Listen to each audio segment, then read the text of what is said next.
It's a summer evening in 1985. Somewhere down the street, a faint chime drifts through an open window. Within seconds, half the road is out on the pavement, with coins in hand chasing a sound that meant exactly one thing. That single jingle is still instantly recognizable to anyone who grew up in Britain in the 1980s. There were sounds and smells woven so completely into everyday life back then that most people never thought to notice them at the time. They were background details that only became memories once they'd already disappeared, quietly replaced by something newer and far less memorable. 10 of them. 5 sounds and 5 smells. That's what we're bringing back today. Each one specific enough that a single mention should be enough to pull the whole decade back with it. The first sound needs no introduction. The ice cream van's chime carried down British streets every summer. The moment it started, children appeared from nowhere, running for the door with whatever coins they could find down the back of the sofa or in a jar on the windowsill. The tune itself varied van to van, but the effect never did. Parents inside would hear it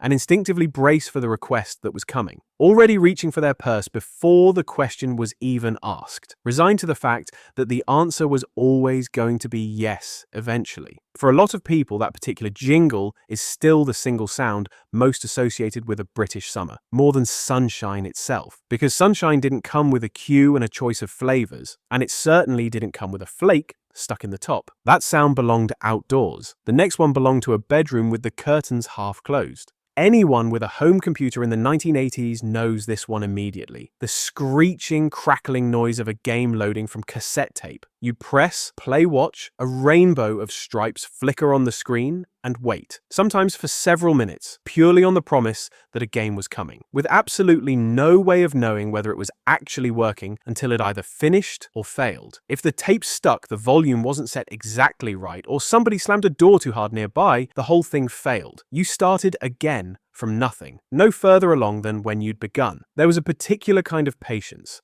An entire generation of British children learned from that screech, standing over a cassette player waiting for Manic Miner or Jet Set Willy to finally eventually appear on screen. Once a game had finally loaded, it might run for hours on the same screen the whole family used for television, but even that screen had a bedtime of its own. Television didn't run all night in the 1980s. When BBC One finished broadcasting, viewers would see the national anthem play out over a shot of the station clock. Then the screen would simply go black. There was nothing after it.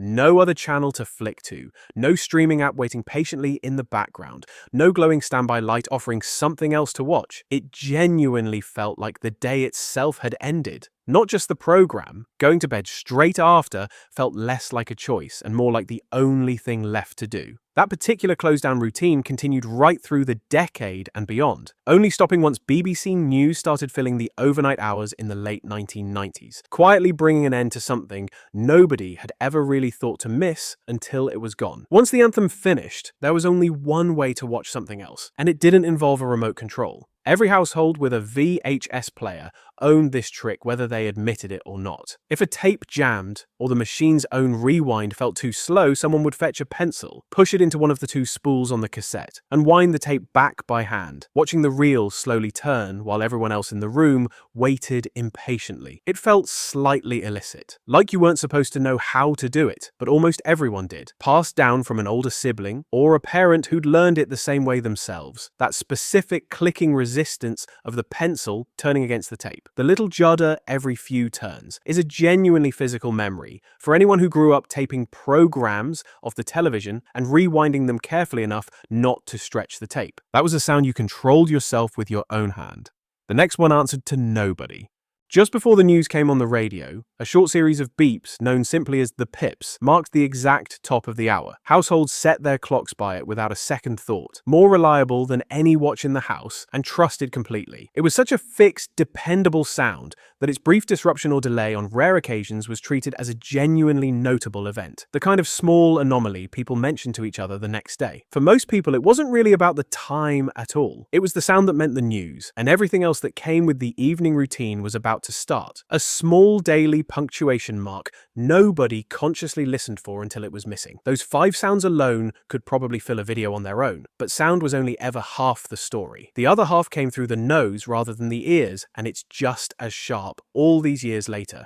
Walk into almost any British primary school classroom in the 1980s, and a worksheet fresh off the Banda machine had one unmistakable smell: a sharp, slightly sweet purple inked scent that came from the alcohol-based spirit ink the machine used to transfer the master copy onto blank paper. Children would hold the paper right up to their faces the moment it landed on the desk, breathing it in before they'd even read a single word of the maths problems printed on it, competing quietly with the kid next to them over whose sheet still smelled strongest. That smell is so specifically tied to primary school that almost nobody who grew up with it can describe it to someone who didn't. And almost everyone who did grow up with it can recall it instantly decades later without any effort at all. That smell belonged to school. The next one belonged to home, specifically to the one room nobody could avoid at the end of the day. In bathrooms across Britain, a distinctive orange bar of soap sat on the sink, its sharp antiseptic smell completely unlike anything in a bathroom today. Wright's coal tar soap had been a British household staple since 1860, sitting in its own little dish beside the taps and slowly wearing down to a thin sliver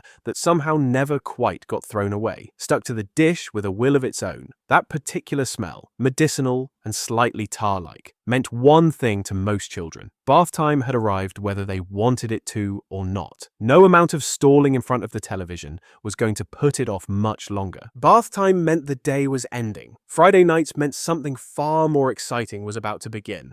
Walking past a British chip shop on a Friday evening meant walking through a wall of hot vinegar and frying fat before you'd even reach the door. Newspaper-wrapped chips, the hiss of the fryer, the specific tang of salt and vinegar hanging in the air outside on the pavement, mixing with the cold evening air in a way that somehow made it even more appealing rather than less. For a lot of families, Friday night chips were as much a fixed weekly ritual as anything on the television. The one night nobody had to cook.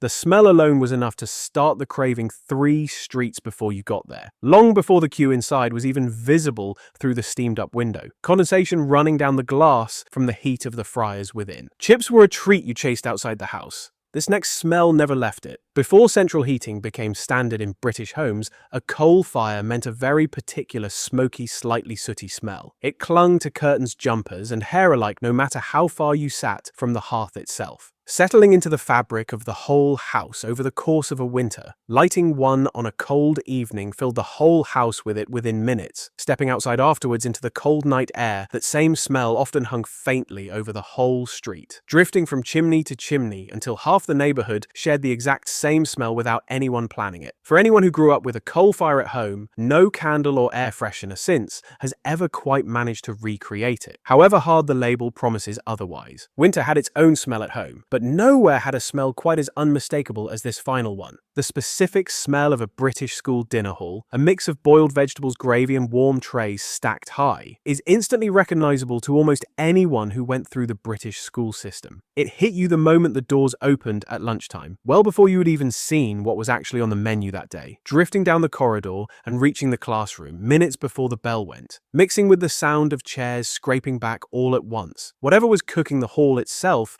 always smelled exactly the same, a specific institutional scent that no ordinary kitchen has ever quite matched since, somehow present in every single school across the country, regardless of what was actually being served that particular Tuesday. None of these sounds or smells were anything special at the time. They were just background, part of an ordinary week that nobody thought to hold on to, the kind of detail that's invisible while it's still happening and only sharpens into focus once it's completely gone, replaced by something quieter and less distinctive. It's only looking back now that they turn out to be some of the clearest, most specific memories of all, far more vivid than most of the things that actually felt important back then. If any of these sounds and smells brought back that special childhood feeling of wonder, drop me a like and kindly subscribe so I can keep bringing you that childhood feeling.